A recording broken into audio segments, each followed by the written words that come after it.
Good evening. We'll call this evening's City Council meeting for November 4th, 2025 to order. And we will begin with any public comment. Seeing none in the audience, Mr. Moderator, is there any comment on Zoom? No, sir. Okay, and so we'll be recessing to a closed session. We'll have a report first from our city manager, or excuse me, our city attorney. Thank you, Mayor Pro Tem. There are 3 items on the closed session agenda. Conference with legal counsel, existing litigation pursuant to Government Code Section 54956.9 D1 in one case, Wagner, Zemming, Christensen LLP versus City of Redlands, San Bernardino Superior Court, case number CIVSB 2529490.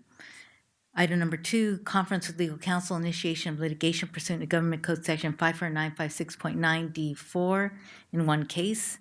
And the last item is conference with legal counsel, anticipated litigation pursuant to Government Code Section 54956.9 D2 and E1 in one case. A point has been reached wherein the opinion of the legislative body of a local agency on the advice of its legal counsel based on existing facts and circumstances has determined on October 22nd, 2025, that there is significant exposure to litigation against the local agency, facts and circumstances that might result in litigation against the local agency, but which the local agency believes are not yet known to potential plaintiff or plaintiffs, which facts and circumstances need not be disclosed.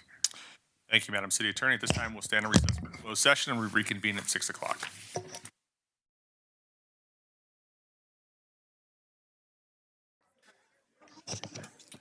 Good evening. We'll reconvene our City Council meeting and call our meeting to order at 6 o'clock. And we'll start with the invocation by Councilmember Barrett, followed by the Pledge of Allegiance by Judson and Brown Elementary.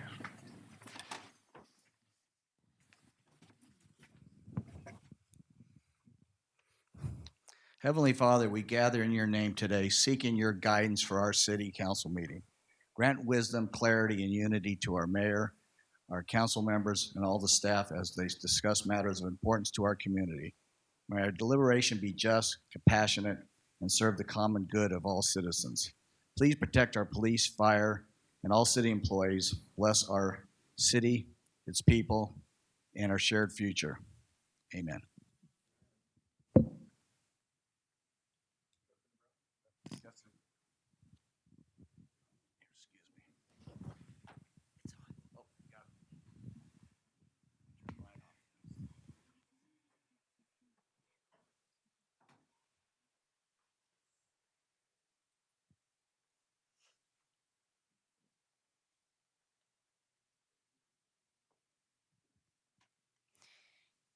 Good evening, everyone. Please remain standing. Put your right hand over your heart. Ready? Begin. I pledge allegiance to the flag of the United States of America and to the republic for which it stands, one nation, under God, indivisible, with liberty and justice for all. Everybody take one little step forward. There you go.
Perfect. Perfect. There we go. Okay. Show some teeth. Yeah, show the teeth. Pictures?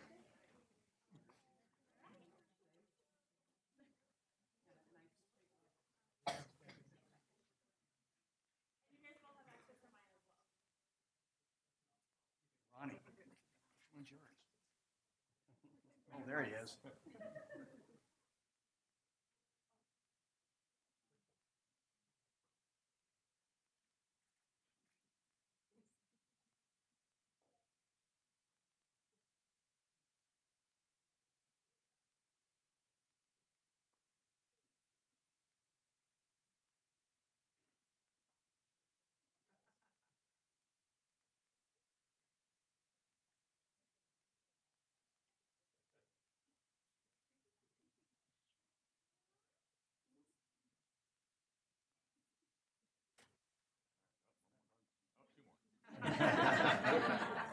Place is gonna clear out all of a sudden, right? Hey, Mark, you know how to clear out a room real quick, right?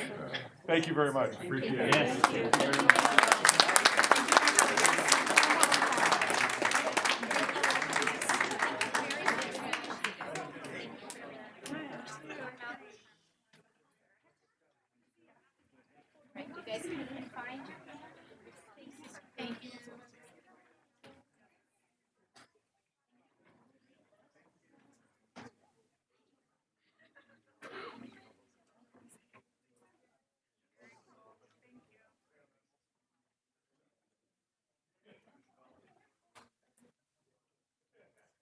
Thank you all for having us. Thank you.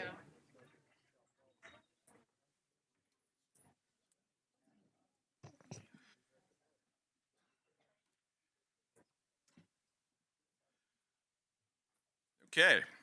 So with that, thank you to Judson and Brown, and we will now have our closed session report. Madam City Attorney?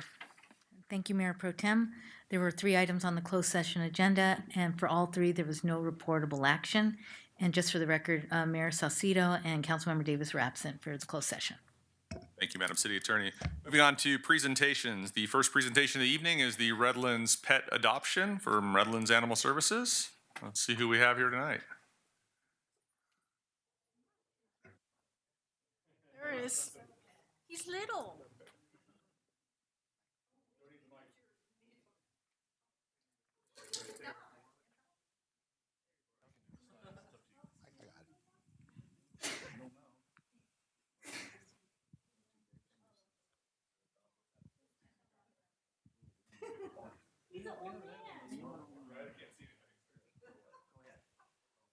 Good evening,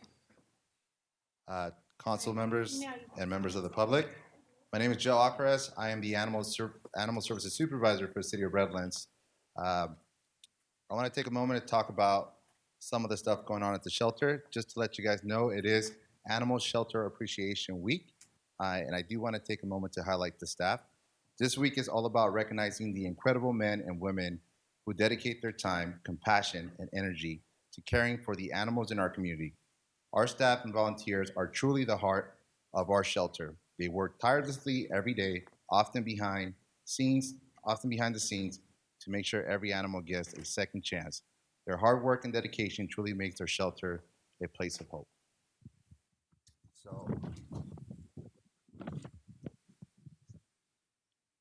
I do want to talk about our numbers that we have up here, and then I'll talk about our guy Scooter here. This is our numbers for our shelters right now. Our current population, we have 36 dogs, 1 cat. As of October, we had a total of 55 intakes, 41 dogs, 14 cats. Total animal outcomes, we had 26 dogs adopted out and 4 cats that were adopted out. We had 13 dogs returned to owners and 1 cat returned to owner. Now going back to Scooter here. There he is. That's Scooter, guys. Scooter is actually a special dog. Scooter, tonight he's our spotlight for the month. Introducing you guys, Scooter is an 11-year-old beagle who came to us October 10th after he was attacked he was attacked by a different dog. He had some pretty severe injuries. When he came to us, it looked like he didn't have much hope. But after our staff took him in, gave him proper care, and took him to the vet, we allowed him to recover. He did really good. As you guys can see, he is better than ever. Scooter is up for adoption. He is the type of dog that likes a cozy environment. He likes a cozy place. So if you guys are looking for a dog, Scooter's your guy. He's a very special dog. As we're getting closer to Thanksgiving, guys, we do have a adoption event that we're going to be doing starting November 6th. The name of this event is going to be it's called Fall in Love with a Pet. This is starting November 6th. Like I said, our adoption fees are going to be $50 for adoption. We're going to be running this event till the end of the month. If you guys are looking this season for a pet, come check us out for the month of November. So I do have some updates for our last pet that we had here. We have Autumn. Autumn was here. You guys remember Autumn? She was actually adopted. So thank you guys for spreading the word. She found her forever home, and she is happy than ever can be. So thank you guys for your time. And Counsels, thank you for your time. Thank you, Joe, and thank you to you and your entire team, as well as the volunteers at the shelter. They're doing an amazing job over there. It's great that we can see dogs that are getting adopted, and always a pleasure to have them come and pay us a visit. I love the little sweater. So thank you very much from all of us. Appreciate it. I appreciate you guys. Thank you guys. You want me to, Joe? You don't I need to, do. Joe. It's okay. Thank you.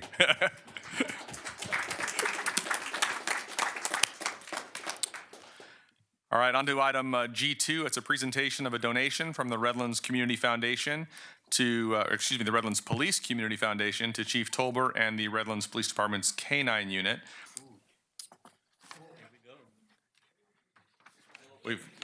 This is shifting gears on the puppy here, so we can definitely see this one at the end of the leash. I see Mr. Chris Martin and Mr. Terry Vines that are going to be here for the presentation.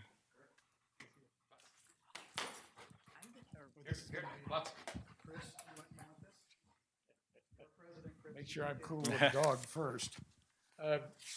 Redlands Police Community Foundation is a nonprofit, and this city of Redlands is very generous, as you all know. And the money comes in, and then we are blessed to have the opportunity where we can give it. And we are giving a check. We have the big check to the city of Redlands to support the K-9 program. And Redlands is just a very generous city, and this is another example of what they do. And the funds we have received, I shoot myself in the wallet here, we don't solicit any funds. It just comes in. So that's to the credit of the people of Redlands. And here's the check. Who gets to receive it?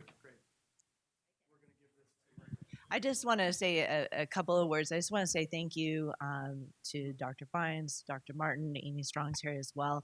The Redlands Police Community Foundation, since its inception in 2017, has raised close to $150,000 for the K-9 program. And we want to thank you very much for your generosity and the community, and thank you for this donation tonight. We want a photo, right? Photo op. Let's get a photo.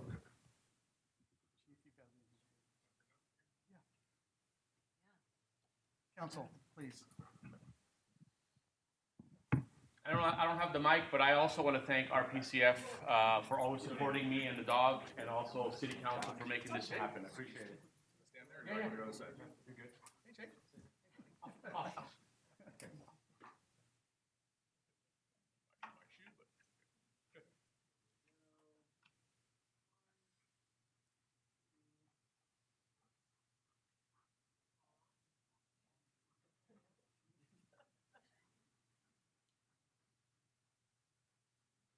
Photo's done? Good. Right. Okay. Now Jake can eat the check. Good. Yeah, you better keep the check. You know, let you keep it. Thank you. You're welcome. Thank you very much. Thank you. You bet. Congratulations.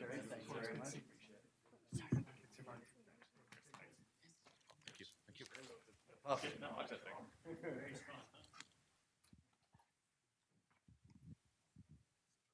want me to hang on to that?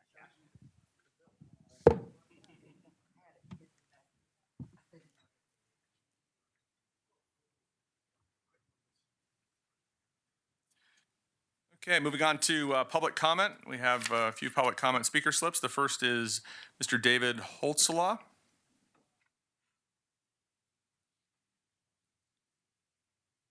Welcome. Hello, and thank you very much. I am David Holtzclaw, and I have a RPD K9 T-shirt, so I'm supporting the foundation. Thank you, but that's not why I'm here. I'm here on behalf of my daughter and her family who live in District 5, Councilman Barrett's district. I also live in District 5 in a different location. They can't be here. Her husband, my daughter's husband, is a firefighter. He's on duty tonight, can't come, and she is taking care of 2 small children at home. I'm here because they live in what you all know as the England Grove on the corner of Alvarado and Palm. It's an 8-acre grove of former heritage orange trees. You know this property is owned by the city. There are 2 residential properties on site and small lots. They live in the smaller Victorian cottage on Alvarado, surrounded by the city's properties. So as you know, the city recently rehabilitated the orange groves by removing all of the heritage trees and replacing them with young saplings. That's fine. That's not the purpose of this visit. But during the construction, there was lots of heavy equipment there on site, as you would expect. There were backhoes, trenches, dump trucks, tractors, skip loaders, all for a worthy cause to rehabilitate the grove. When that job was finished, and it was finished recently, my family noted on the city property, very near their home, bubbling raw sewage coming out of the ground. So they dutifully contacted the city, who sent out a representative, came out and said, yep, looks like we broke a sewer line, and you should file a complaint or a claim, and it'll go to outside counsel, and we'll get back to you within 45 days. Now, I personally am not clear why I should go to outside counsel when we have a perfect, competent inside counsel, but nevertheless, that's the story. It's been nearly a month now, and there's been no word. But the concern is that I have, and certainly they have, is that in the meantime, there's a rapidly expanding cesspool of open sewage flowing towards their house and the surface. And it's an obviously public health problem, and seems to me a very simple fix. We have city property, city contractors damage a sewer line, there's a cesspool on city property that's expanding and moving towards private property. It seems like an easy fix, but there's no input and no answer. It seems to me crazy that it should take 45 days just to respond, let alone who knows when it's going to actually be fixed. In my facetious side, I would say if any city council people or executives of the city employees lived next door to city property and had an expanding cesspool of open sewage near their house that was flowing towards their house, that problem would be fixed the next day. Us citizens, however, we get to wait 45 days just to find out if the problem is going to be fixed, and who knows when.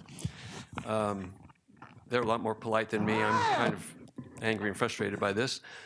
But I would certainly like to see something done. And if you don't mind, I'd like to quote something from the city's mission, vision, and values page, saying that we are responsive, and as public servants, we exist to serve Redlands citizens and to exceed expectations. That is, and should always be, our constant focus. We listen, are empathetic, and take appropriate action. And I would certainly like you to take appropriate action on this matter. Thank you very much. You're welcome.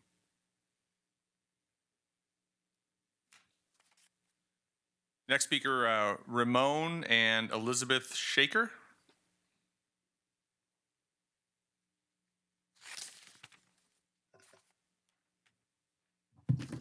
Hello. Thank you for giving us the opportunity to speak with you all today. I wanted to bring up the concern, a safety concern. It should be, I think, on the corner of District 4 and 5 at the intersection of Ford Street and Reservoir near the I-10 westbound on-ramp. It seems that it's very extremely unsafe due to limited visibility, steep downhill approach, and inadequate traffic control. Multiple accidents have occurred over the years. Many of them we have witnessed ourselves, and we were hoping that you all can review the recent collision data and the manual and uniform traffic control device signal warrants, as this intersection urgently needs a traffic signal or a multi-way stop for safety. The northbound drivers emerge from under the freeway with limited sight distance due to the bridge structures, while the southbound drivers are descending a hill and can't clearly see the cross traffic. Only the westbound city street is stop controlled, which is creating very unsafe conditions. I've tried over the years to leave messages, to email, and I guess I didn't know how to do it appropriately. So I reached in, I looked, and they said, okay, fill out these forms online. I did that. I've been trying to get in contact with the city engineers, and I filled out another form, and then I was told come to City Hall. And I'm really, it's really scary because now it's been like, we've lived here for almost 12 years now, and now our young kids are permits and driving, and so now I'm literally having to tell my kids with their permit as I'm sitting in the passenger seat, okay, gently floor it. You have like a 2-second window. Hurry up, make a left. Because they're going so fast, you can't see from the left, from the right, and just too many car accidents. And I'm kind of going nowhere. And as a pediatrician, I'm concerned for the safety of children. It's the only way to come up from the main street on Redlands to get all the way up to Mariposa. It's the only way people are coming down to catch the freeway who live all the way up in the South Redlands area. And now, I just feel like it's very unsafe, and it's been so long and nothing's done. And then when I would talk to another resident who's lived here for like 30, 40 and grew up in Mariposa, he says, oh yeah, my bus driver got paralyzed at the same stop sign. I'm like, you're kidding me. And nobody's doing anything about it. I'm not one to talk a lot, but I'm here to say something because now we're really concerned a bit more than we were before. Okay. Thank you very much. I appreciate that. Thank you. Ford and Reservoir Reservoir. and Ford Street, yeah. Next public comment is Mr. Andy Hoder.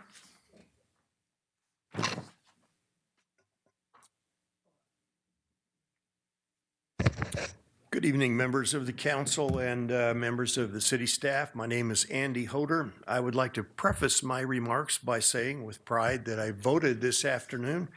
I went in person to our local polling place because in previous years, previous election cycles, I have also served as a poll worker, and I know how tedious that job can be. You have to be there from 6:30 in the morning till 9 o'clock at night. The day is long. It gets boring sometimes along the way, so call me old-fashioned, but I still like to go there in person, partly in support of those folks who do volunteer their time to work at the polls. I'm totally in favor of mail-in balloting, or mail-in ballots, but as I say, voting in person gives me some additional pride. So to get more to the point, I am a member of the Redlands Historical Glass Museum Board of Directors, and this morning we had our monthly meeting of the board, and we went over our own agenda of things that pretty much every museum has to contend with. One of the subjects that came up was how do we get more recognition of our little museum, which is located on Orange Street and the corner of Western, just south of Ligonia. Get more attention and more support there. Not too long ago on the city's agenda was a formal adoption of the Museum of Redlands as a city function. And the Museum of Redlands has worked hard over the years to get established, but they've also had very generous donations numbering in the millions of dollars. Our Redlands Historical Glass Museum has existed since 1985 without a single dollar of taxpayer money or anybody from the city staff giving us support.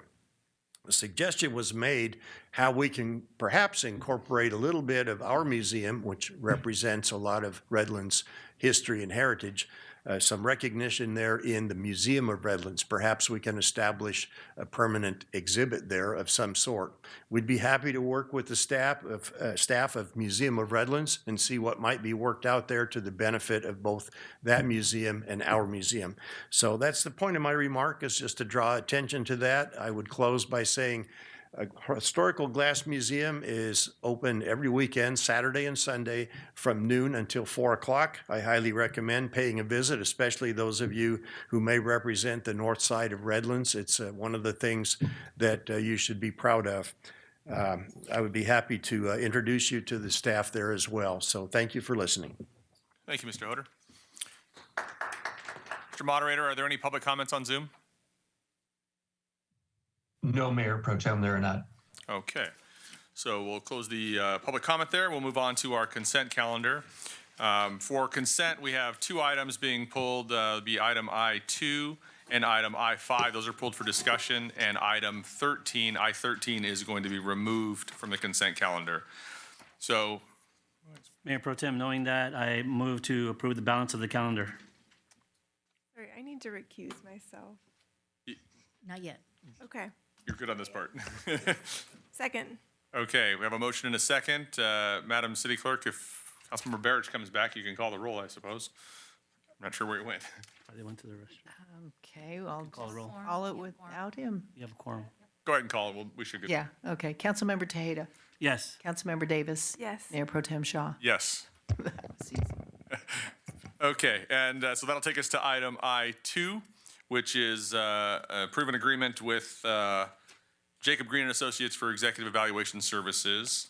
And we have public comment from Mr. Dennis Bell on that one. Mr. Bell?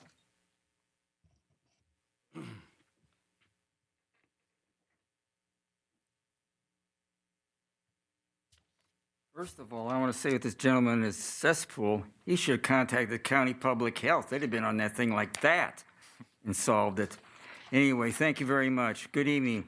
I don't know what goes on behind the scenes at City Hall, but I've been under the impression the city manager has been doing a very good job. But after reading this agenda item, I get the impression the city manager isn't living up to expectations, whatever those are. The staff report mentions about strategic plan, council priorities, and budget decisions, along with achievable goals and performance objectives for the city manager. Then it mentions stakeholder engagement and feedback. These stakeholders will be the usual suspects who are the tail wagging the city's dog. The only ones who aren't going to be involved in this are the ones paying the freight, the public. The city needs to ask the public what it expects of the city manager. Also needs to make public the council's priorities and what goals and objectives it expects the city manager to meet. I question this process taking a year. Lastly, I understand Director Harris, Director DeSatnik, and Mr. Don Craw of FCS are leaving city employment. All three have done a very good job for the city. I want to thank all three for their service to the community and wish them the best. Thank you. Thank you, Mr. Bell. Any other comments? If not, I'll entertain a motion for I2. Zoom. Zoom comment. One's on Zoom? Okay. For I2. I move that we approve an agreement with Jacob Green and Associates for executive evaluation service for an amount not to exceed $29,600. Second. A motion and a second. Madam City Clerk? Councilmember Barrich. Yes. Councilmember Tejeda. Yes. Councilmember Davis. Yes. Mayor Pro Tem Shaw. Yes. Moving on to I5. On this item, Councilmember Davis will be recusing herself. Yep. Thank you. I will recuse myself from item I5 as I own property within 500 feet of the parcel where the proposed fire station will be located. Thank you. And Councilmember Davis will leave the room while we have the discussion on I5. I do have two public speaker slips for I5. We'll begin with Mr. Bell.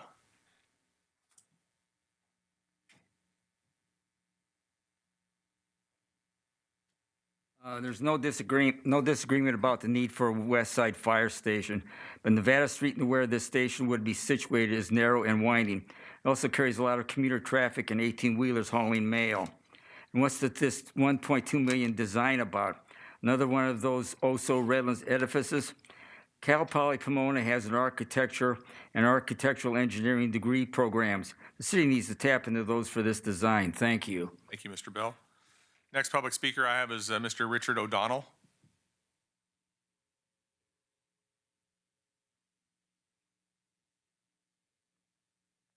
Good evening. Good evening.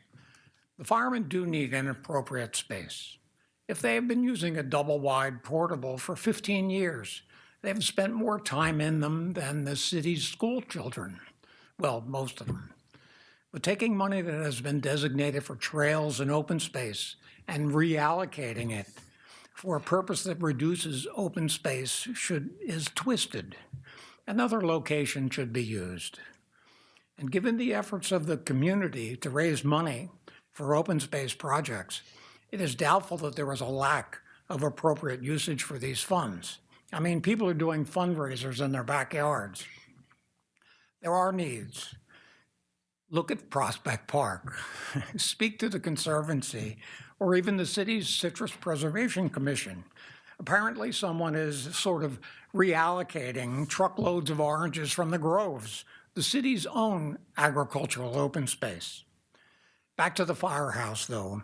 If there is a need for a new and improved firehouse, where should that money really come from?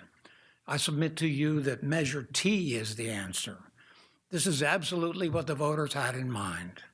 Measure T money has been used to remodel Fire Station 262, and it should be used again for 264.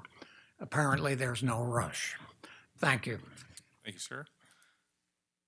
Seeing no other public comment, I'll turn it over to the council for a motion or discussion. I too am kind of question, why are we using Palmetto Grove proceeds? We've been using those in parks and things like that. So when we discussed internally what funding source to look at, we looked at different sources within the general fund. The Palmetto Grove proceeds are within the general fund. So these specific categories of Palmetto Grove proceeds have sat essentially dormant since this was originated in 2012.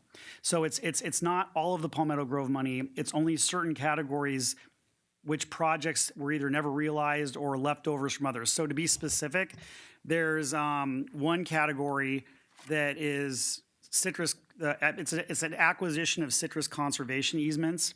It was a concept that was discussed loosely in 2011, 2012.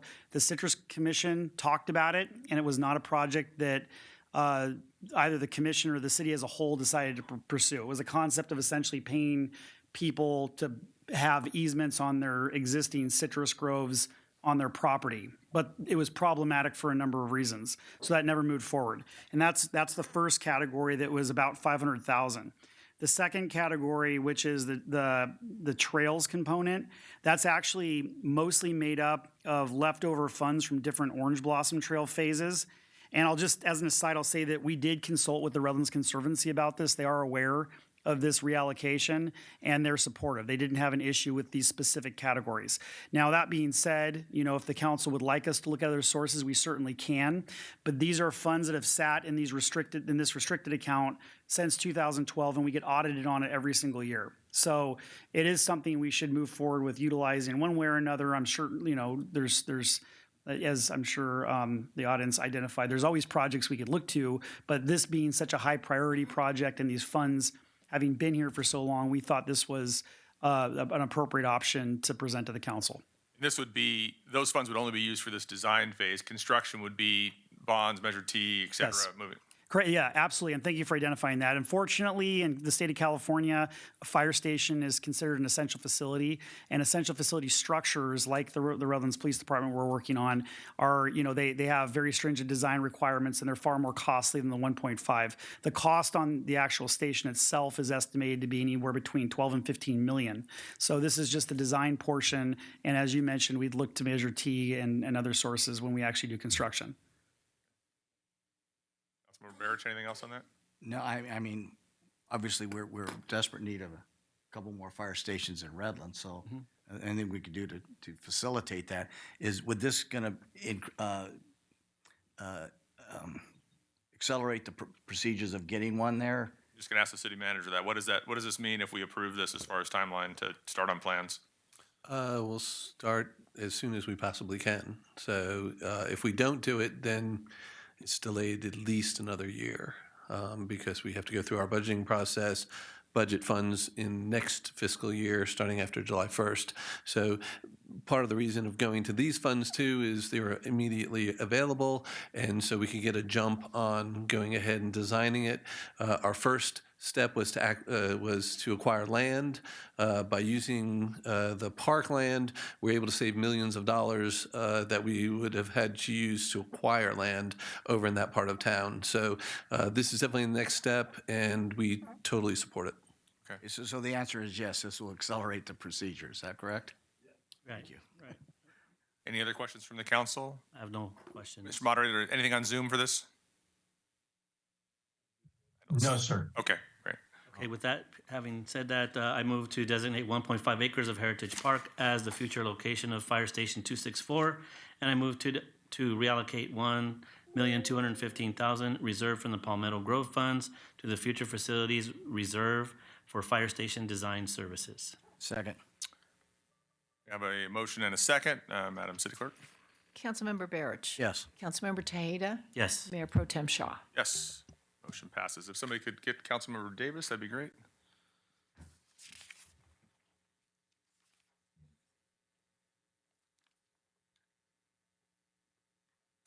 Okay, next item is J1. J1 is a discussion. Let me get to J1 here, so I know what it is. J1 is a discussion and possible action relating to resolution number 8732, establishing the City of Redlands Food Security and Child Nutrition Support Initiative. Councilmember Davis. Thank you so much. I put this item on the agenda because I've been concerned about the news reports around the freezes to SNAP benefits and CalFresh benefits, and I really wanted to have a conversation around food security in Redlands. I'll just read a bit of what's in the staff report. Food insecurity has grown in Redlands due to recent reductions in federal and state nutrition benefits, including SNAP and CalFresh. Local schools, food banks, and nonprofit partners report increasing demand for emergency food and meal programs. The proposed Food Security and Child Nutrition Support Initiative, we can work on the name, that's what I'm calling it for now, will coordinate local efforts and improve access to nutritious food. Through the formation of a food security task force, the city can collaborate with schools, nonprofits, and faith-based partners to identify barriers to food access, as well as develop and coordinate solutions. Staff will also assess city-owned sites that could host mobile food pantries, community meals, or gardens, and work with Redlands Unified School District and Parks and Recreation to expand youth meal and snack programs. The initiative further calls for exploring community mini-grants and external funding opportunities from state and federal agencies to support local food security projects. Staff will return to City Council with progress updates, recommendations, and measurable goals to reduce food insecurity in Redlands. Staff will return to City Council in February 2026 with the progress update. So just to explain broadly sort of the rationale behind this, as I was trying to find data in Redlands around food insecurity and making calls to folks on the school board as well as on our food service providers and nonprofits, it's clear to me that there's a gap in terms of not only the gap of food being served and benefits being frozen, but I think there's an information gap too. And I really want to create this task force as a way for us to all talk to each other to identify what the need actually is in Redlands, especially when it comes to children. But really this initiative is broadly targeted, and also just really how we can close that gap, whether that's allocating city resources, which I am in favor of and want to have that conversation tonight. The City of Riverside actually tonight just took action to reallocate $100,000 and direct it to one of their local food providers. And so I would love to have a similar conversation about how we can reallocate some money for immediate food assistance, but also how we can create an ongoing food insecurity task force that brings relevant stakeholders like Redlands Family Service Association, Salvation Army, others who are providing meals, along with the school district, faith-based partners, just to the table to have a regular conversation about, like I said, where those gaps are and how we can help meet them. So with that, I'm looking forward to public comment and discussion. Any comments from the council before we go to public comment? All right, I have two public speaker slips for this item. The first one is Ms. Kyra Stewart.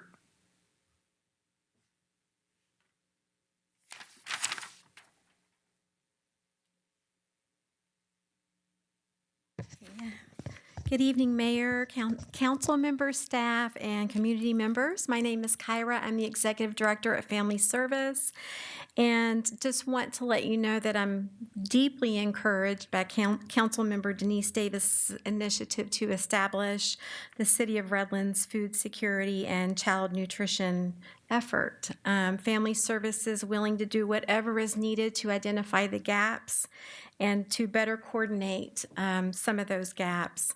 And also just want to make you aware what we have been doing since we realized that CalFresh and SNAP benefits would be delayed and reduced by 50%.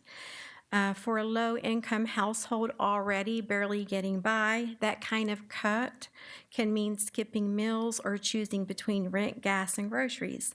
So when we heard last week, our team mobilized immediately, started to prepare hundreds of food boxes, sent out messages to our donors through social media, and began distributing boxes yesterday. We saw lines of people as soon as we opened our doors. It was kind of sad and overwhelming. Families who were in real need, and some of them for the first time ever, they saw our campus and knew that we were there, thank goodness.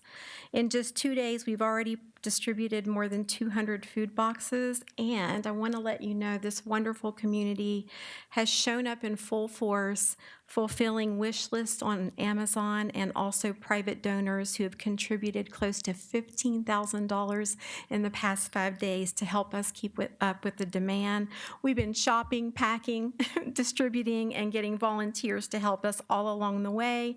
And also, we do serve a hot meal every day at 10 on our Redlands campus, serving more than 22,000 meals this year so far. But those numbers are rising, and we're just excited about the possibility of having some type of task force, and I just wanted to just cheer it on, and thank you for hearing me out, and also thank you for the support that you guys give through CDBG grants and our partnership with David R. and the outreach team. Thank you so much. Thank you, Kara.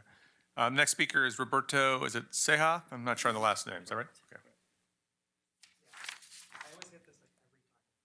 I couldn't tell if that was an E and a J or if it was a Y, so. I'm not surprised because everyone gets my name, like my last name, so mixed up. It's either Keja or Seja, or it's fine. Well, welcome. So I wanted to come up here in full support of your adoption resolution, as my wife and myself were part of those subsidies back in 2020 when I lost my job. And I know what it's like to have a food scarcity, especially losing an income and having a government being able to step in and say, hey, let me go ahead and help you, at least put food on the table. And seeing that many millions of Americans around the country are losing those SNAP benefits is just a huge strain on them, as now they have to consider whether to put their income aside to just be able to barely afford food. And so I see this as a resolution being able to I see this as a beacon of hope for many of the citizens in Redlands, in particular for those that were affected by the SNAP cuts. And it's just sad we live in this time period that we have to consider that many city ordinances have to literally consider reallocating funding to help these citizens. But I'm glad that if this adoption resolution passes and creates a task force, my wife and myself would love to help in any way, shape, or form. And whatever the case may be, it shows that the city of Redlands does work for the people. Thank you. Thank you. Mr. Moderator, do we have public comment on Zoom? No, Mayor Pro Tem. Okay. We barely have Carl, but with that, we'll bring it back to the council for deliberation. I would be, I think we should be able to organize something like that. I mean, I don't think anybody should go hungry if we're able to prevent it. But I would be in favor of, like I said, we're not experts at this.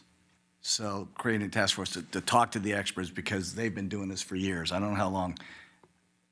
When I was, it used to be called the House and Navy Service, but they basically did a lot of the same things. This community has been very, very generous. So if we need to go to the public, I know I'd be more than happy to throw a few bucks in myself personally, because like I said, I don't want to see anybody go hungry if we're able to prevent it. So I'd be in favor of doing this, but again, we really need to lean on the professionals and get them together, and so they can give us directions how we may help. I agree with Councilmember Barrich, and I agree with Councilmember Davis. I think this is the that we have a community that's very giving. There's a lot of nonprofits. One of the questions I asked before the council meeting was how many local nonprofits, faith-based organizations already provide food assistance or meal programs to vulnerable populations, and the answer was about 10 of those, including obviously churches and nonprofits. So we have a robust, at least nonprofit and organization system out there, but I don't think there's any information available to the general public. So I'm supportive of that for those reasons. I don't know, let me see. I don't know about reallocating funds only because, you know, we go through the budgeting process. We approve all of the projects that are proposed by staff. And so when something like this comes up and changes potential projects, we'd have to, as a council, I think, figure out where something like that would come from. So, but I support creating the task force and definitely looking at ways to perhaps create a hub of information that can be posted on our website and where anyone in the community can either scan a QR code and find where they can go get a free meal or a low cost meal. And I'll dovetail into that to say that I think that information is probably the key, and I think there is probably some we could do a better job on some of that. There are those nonprofits. Seniors can go to the Jocelyn Center to get meals. Students at RUSD have options for meals every day. So there are resources out there, and part of that is making sure people are educated and know what those resources are that are available to them. So if nothing else comes out of that, that would certainly be a good thing as well. And then just as a reminder, until mid-December, we have the grocery gift card program, the $100 grocery gift card. That's still funded until the middle of December. So that is an option as well. So there are some avenues that we can use immediately. And then in the interim, we can look down this task force path if that's what the council chooses to do, and we'll see where that gets us. Councilmember Davis? Yeah, I do have a concern about the grocery gift card program. It's been a phenomenal program and has assisted approximately 2,200 households, but it is coming to an end in December. So I think that's something for us to really think about as we move forward. And certainly this council in the last few years has done an excellent job at prioritizing homelessness and directing resources towards homelessness. But I see food security as an issue that goes hand in hand. You know, people are going to have to choose between paying their rent or buying groceries, and that's not a position that anyone wants to be in. And if our goal is really to support people in need and reduce homelessness, I think we need to be allocating some resources towards food security as well. So I guess I'm asking the city manager and others on staff if there are sort of obvious places where we could potentially reallocate some money in the immediate, given this is sort of an emergency situation. Since this was not, since actually reallocating funds was not part of the item that's on tonight's agenda, we can't go too far into depth on it. Certainly, we try to carry an ending fund balance and emergency funds for whatever the council deems fit to use them for. We are always in the process of looking at how we finished the prior year, and usually we get those numbers solidified by the auditors sometime by the end of January. So around this time of year, I start hassling our finance people saying, okay, how'd we end up last year? And typically through funds we didn't spend, there's some leftover money there. So that would be the first place I would look. If the council wanted to create this task force and the task force came back with recommendations for potential funding. Once we also get into, so far in the spring, we will be in the budgeting full-blown process for 27 and 28. One question I would also have is, I know this was really born out of the Supplemental Nutrition Assistance Program, SNAP, being suspended by the federal government. Right now, even if they released the contingency funds, that's about half a month's worth or half the money to everyone for a month. But if the federal government were to reopen, say, as soon as next week, would you still want us to carry forth with creating this group and still moving forward and coming back? Yes. So that's one bit of guidance I would like from the council, please.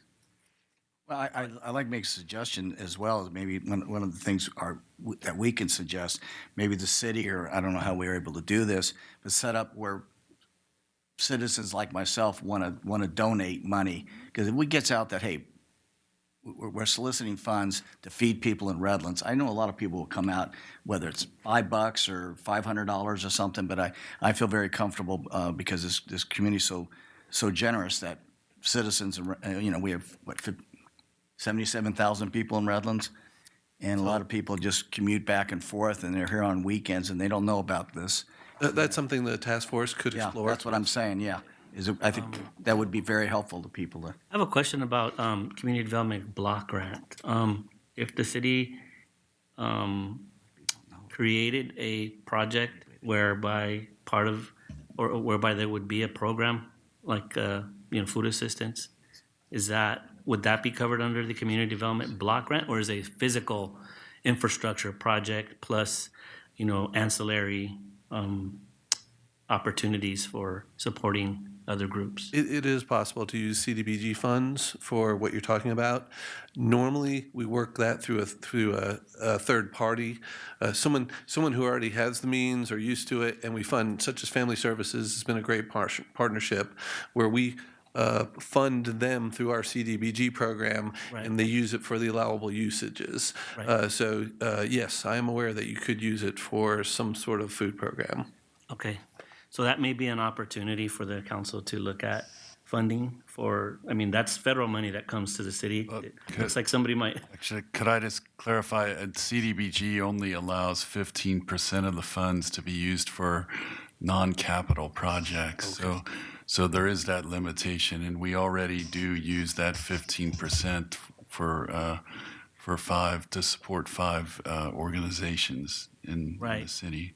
One being Family Services, and the rest being something that are not usually focused on food assistance. So that's also a conversation that we need to have when it comes to how we're directing that and who we're selecting for those. But it's an option.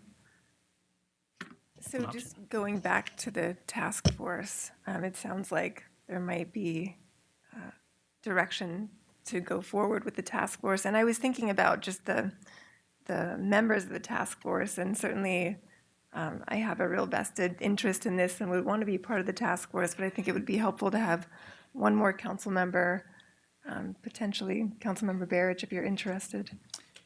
Yes, as you know, I've been very interested in the homeless program. We've been very successful with that, and there's no reason why can't we make this one successful as well, so. So I think with respect to the question of. But we can't, but that's not on the agenda to discuss. I had some concerns with the Brown Act. Usually, if it's an ad hoc, Brown Act would not apply.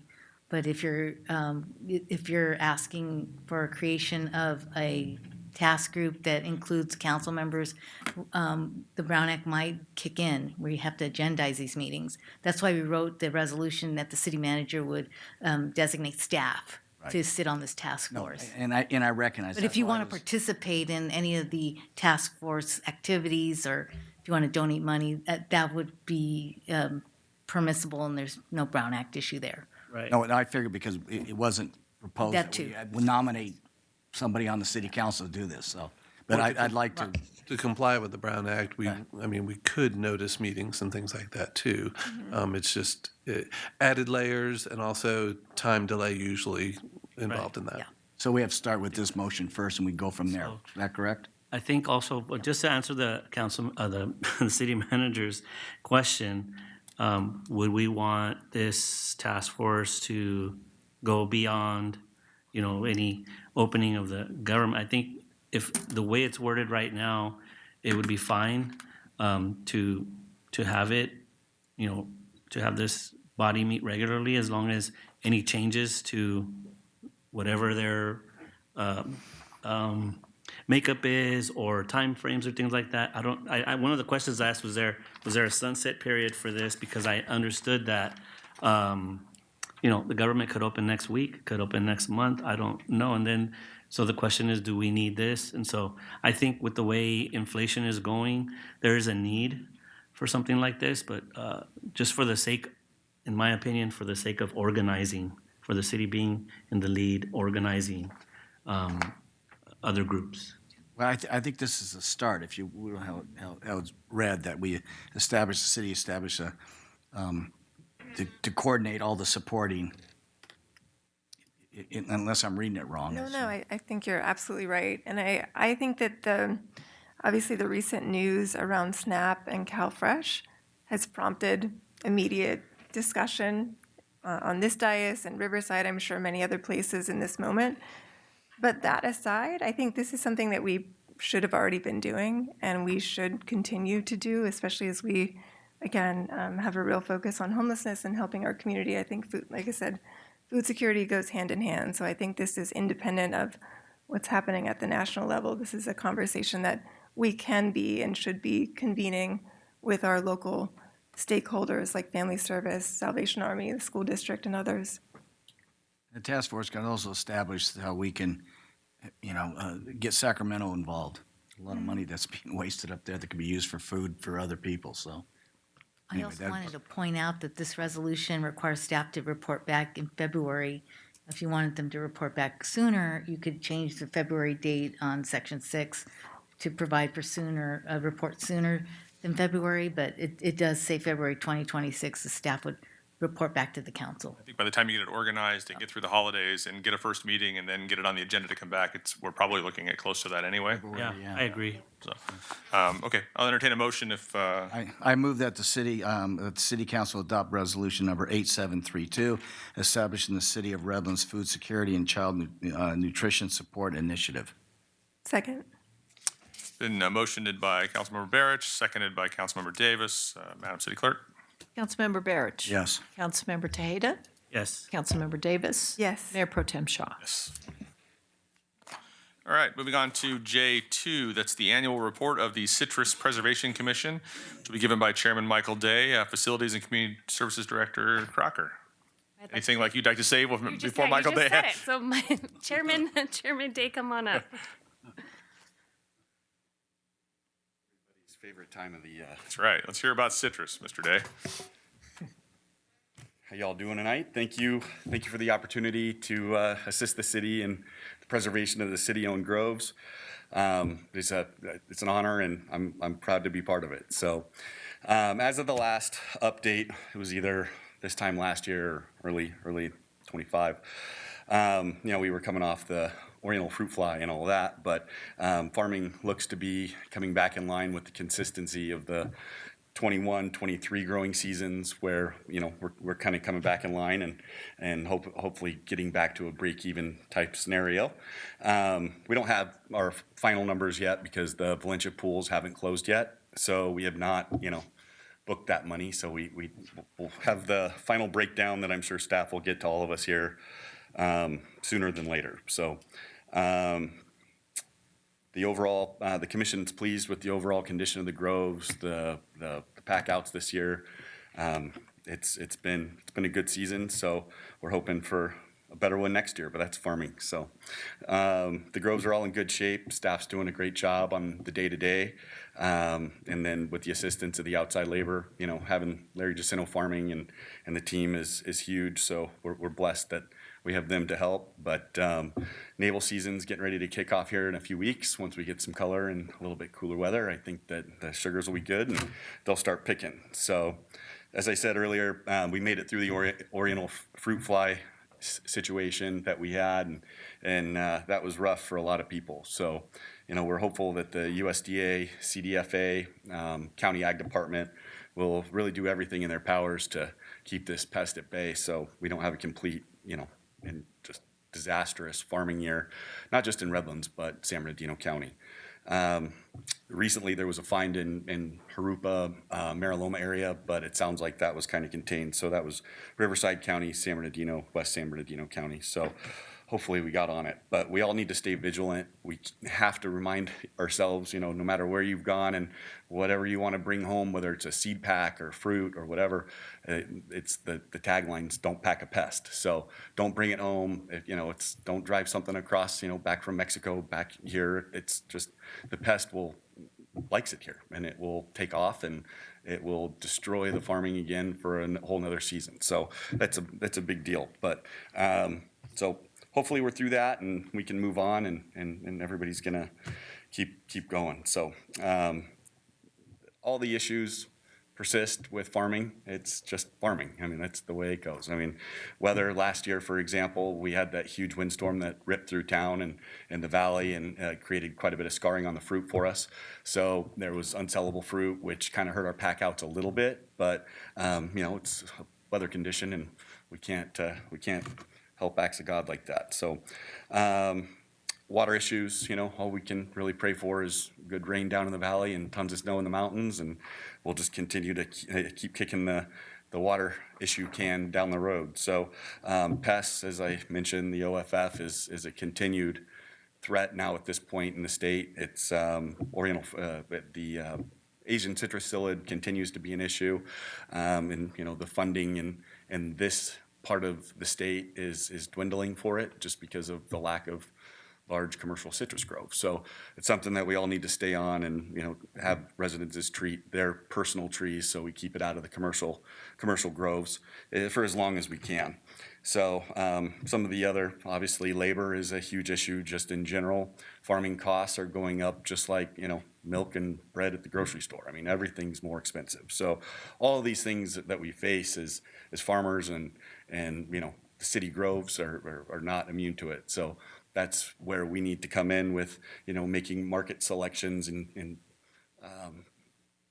directions on replanting groves and fixing some of the smaller commodity or less viable commodities and getting to a point where we can have a profitable situation. At least, break even. Be nice to make some money, but that's it. So the goal this year is hoping that we get back to like that 2022 growing season. That was perfect for us. It was unfortunate for our fellow farmers in Texas and Florida that sustained all the frost, but what it did was it really boosted our income significantly. So hoping we can get back to some sort of normalcy there in terms of good pricing. But some of the highlights for 2024, I'm trying to keep this in spirit of Pat Meyer, like as quick and as concise as possible so we can move on. Go home. So commission highlights for 24-25, we continue to work with staff in sometimes way greater detail than we might need to, but I think it's good, based on the revenues, pack outs, quality of fruit. We work closely with Villa Park and staff to try to keep expenses down and try to maximize the returns for the city. City staff, as I've said again and will continue to say, they've done a fantastic job taking on that day-to-day operation. That's something that we were all kind of, how are we going to pull this off when Jacinto said, I'm done doing the large scale of what we're doing, and backed off to more of the a la carte menu. So the team figured it out, and we were up to 3 everyday Grove crew. Now we're down to 2. And as of the last meeting, I think we were close to hopefully filling that 3rd position back. So that really helps the guys. But again, grateful for Larry Jacinto Farming, Mike Hansen, the whole team over there. They do a lot of the big, heavy duty farming. So the hedging, the skirting, the, masticating the trimmings that are between the rows to keep the groves looking nice. So, I mean, they do a lot of that. And as I've said previous years, I've done this a couple times now, that day is coming where Larry's going to say, hey, I'm going to be fishing. I'm not worried about the citrus groves anymore, which I think will be hard for him to say. But I think that at some point we need to be prepared that those services, we're going to have to find someone to really help us out with that, because there's not too many in line behind Larry to take over that level of commercial farming here in town. So something to keep on the radar. great stuff. The Ligonia Grove, we had that replanted. We lost some trees to, pick your own pumpkin patch type deal where people decided to walk off with some of the babies before they took root. A lot of them. But we got those replaced and replanted this spring. Kind of staying on the theft component for a second. We discovered that a couple of the groves, like Texas specifically, people are just backing trucks up and taking fruit in truck bedfuls. So we've been working with staff and with PD to figure out a way to, fence that off, not necessarily wrought iron, barbed wire type stuff, but eliminate access points and make it more difficult to go in there, pull in the middle of the night, pick a bunch of trees and drive off. So we're working on that. But so the Ligonia Grove's looking great. We filled those empty holes back with new trees. They're starting to take off, doing really well. All the other holes in the groves were also filled at that point. So when you drive by, Highland Avenue and you see Prospect, you'll see a bunch of new baby trees throughout. That's just making sure that we're fully planted and maximizing our groves. The replanting of the England Heaney Estate, that was like, I stopped, I got out of the car and I took a picture. That was like a time capsule, right? It was, you looked at that grove that had been there for 100 years and a long time of that, most of that time towards the end was major neglect. And now you sit and look with Mount San Bernardino in the back and you see what that looked like 100 years ago. It was pretty cool. So I'm excited for both of those groves to be around for decades to come and hopefully another 100 years. So my grandkids and great grandkids can appreciate that and these really highly visible locations. So I'm hoping that we can identify more of the underproducing groves and replant those in the future, and that stays one of our tasks on the commission to assess those, and if they need them, then we do it. So, or we try to do it. So, we continue to try to educate the public, and then there's been a big push for assisting private growers over the last couple of years, and we determined through City Council that our purview is to maintain and help the city manage their city-owned groves.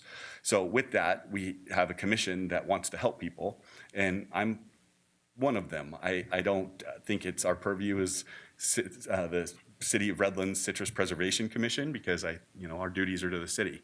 But I've offered every meeting almost that if anybody has a question or anybody needs direction, come to the meetings, ask during the the comment period, and we'll try to direct you, if not in the meeting or after the meeting. And if you need to call me, I'm pretty easy to get a hold of, so give me a call. And it's things like that that help preserve these great assets that we have, not just ours, but the cities. So, and if I'm not available or can't do it, then San Bernardino County Farm Bureau is a fantastic source for all farming needs. Their whole charter is to preserve agriculture and ranching and the lifestyle that we love. So that's pretty much it. I think we're doing good. We're on a good track. Sizing looks good this year. So hopefully, sizing up north is small and we're big and we make a lot of money. So that's kind of the goal, but we'll keep after it. And I don't know if you have any questions for me. I do.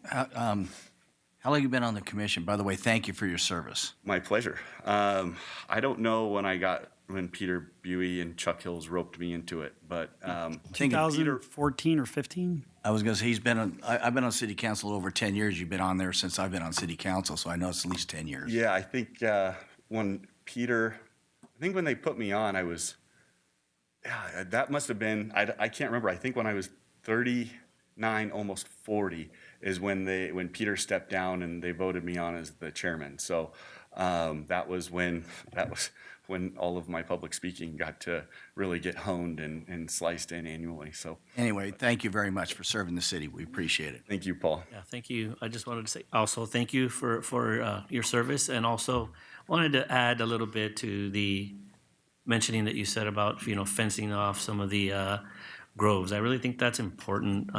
I think most members of the community don't know that the groves actually, whatever they produce is what's used to keep them going. Yep. And so protecting that resource is really important. I've also seen folks use in some cases, the dirt areas as, for quads and things like that, and they may be damaging the trees and, depositing.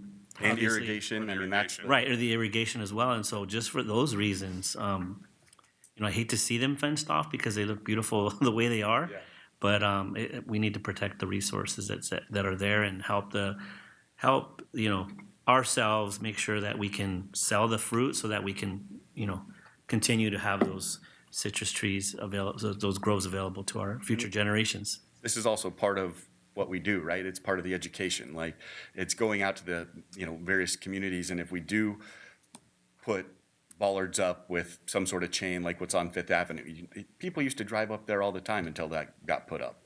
So with that just slight deterrent, that keeps people out from meandering through. It still maintains the integrity and beauty of the grove, and it's something that, thank you, and I'm hoping that we can get that implemented here on some of these groves, especially where we're seeing theft. I mean, that's the biggie, because we need it. We need every orange we can pick. Yep. So. Thank you, sir, and thank you to the other members of the commission. We certainly appreciate the work that you guys are doing. So we'll, if not before, we'll see you in November of next year, right? Yeah, thank you. Thank you. See y'all. Yep. There's no action required on that. That's just a filed item for the report. That brings us to item K, which is new business. Number 1 under new business, consideration of expanding the number of residential zoning districts that permit the keeping of hens. This is an item that I asked to be placed on the agenda. Development Services Director DeSadnik. Thank you, Mayor Pro Tem and members of the council. I'm just going to put up a slide here in a minute. Basically, the city's regulations on hens are pretty restrictive. They're only allowed in 2 zones right now, and those were areas of the city that were annexed from the county a number of years ago and were more rural in nature, and there were a lot of animals existing, so we amended the code to accommodate that. But particularly hens have becoming more of a popular item in all residential districts, and a lot of cities have started to allow the keeping of hens in general residential neighborhoods, seeing that they don't really create a lot of nuisances. These right here, you can see the 2 areas of the city where they're currently allowed. It's a pretty small area of the city. It's just our animal districts. Here's a blow up of the area. And what we are proposing or would like direction from the council is to prepare an ordinance that would expand the keeping of hens to other residential districts in the city. And we think it could be appropriate really in any single-family district or any district that allows single-family homes, which would include all the single-family residential districts plus the A1 district, agricultural district, also allows single-family homes. So you can see here all the areas in red and yellow and blue and a few in green would be covered by that. And we would propose to adopt a code that would do something similar to what is currently in place for those 2 zones, where you base the number of hens allowed on the size of the parcel. And there also are some other requirements for hens contained in Chapter 6, which we'll review and amend as necessary when we prepare the ordinance. So with that, we're just looking at this point for direction to work on this, and then we would prepare an ordinance and take it through the normal process of the Planning Commission review and then to the City Council. Thank you for that. Just as I'll add a little bit, since I asked that we put this on the agenda. Obviously, the city's done some work on this. Originally, my request was maybe something that we used like the 10,000 square foot minimum, but it looks like it's going to be maybe possibly expanded beyond that. I think that the numbers are good. I was looking at having some kind of a maximum. Obviously, we don't want, a small lot with 40 chickens on it. That's not the idea. And really, this is about the whole allowing people to, raise hens for the purpose of having eggs. I've asked that there be a piece in there that, there's no roosters. We're not looking for roosters. We're not looking to annoy all the neighbors. And that we also have something that requires a no-fee registration so that we know where the hens are, because obviously we have had problems before with bird flu, avian flu, things like that cause, potential health issues, so that we would know where those birds are in the city, so that we would have that data just in case, obviously something went haywire down the road. So I appreciate the preliminary work that the staff has done on it. That's kind of what the background was. I'll certainly open it up to any comments from the council. I would go along with, we should recommend, because I know a lot of people have hens. We don't know. This will bring our policy in line with what practice is. I think we all know that. Exactly, yeah. Okay. And I have people, my people behind me have chickens, at least, unless their kids sound quacking, but, they're, yeah. Yeah, thanks for bringing this forward. I agree. Thanks for bringing the policy up to where people might already be. I think this is a very reasonable policy. Same here. I appreciate you thinking that way, and staff's consideration of having, including basically all the city. Especially like we've been talking about food Residential for people areas. and things like that. Well, so, it's ironic. If you live in A1 or A2, you can have up to 3 horses, but you can't have a hen. You can't have a single chicken, but you can have 3 horses. So things I think just are a little out of whack there. But okay, I have no public comment slips on this. Mr. Moderator, is there any public comment on Zoom? No, Mayor Pro Tem. Okay. With that, I'll entertain a motion. I move to direct staff to draft an ordinance to amend the city zoning regulation to allow for the keeping of hens on lots in single-family residential district and present the ordinance to the Planning Commission for review and recommendation. Second. Been motion by Councilmember Barrett, seconded by Councilmember Tejeda. Madam City Clerk. Councilmember Barrett. Yes. Councilmember Tejeda. Yes. Councilmember Davis. Yes. Mayor Pro Tem Shaw. Yes. Moving on to K2, consideration of a non-professional service agreement with General Pump Company to provide groundwater well and booster pump maintenance and repair services with an initial term of 1 year for an amount not to exceed $500,000, and determination that the approval of the agreement is exempt from environmental review pursuant to Section 15301B of the state's guidelines implementing the California Environmental Quality Act. Municipal Utilities and Engineering Department Director Harris. Thank you, Mayor Pro Tem and Council. This is an on-call maintenance bid that was issued in September, and we received responses from 3 companies that are listed in the staff report in early October. This was a unit price bid with quantities of 1 each for various common maintenance practices, just so that we could make an apples-to-apples comparison between bids.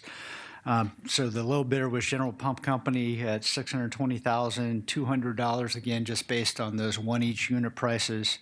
We don't expect to need that much money. General Pump has done this work for the city for several years.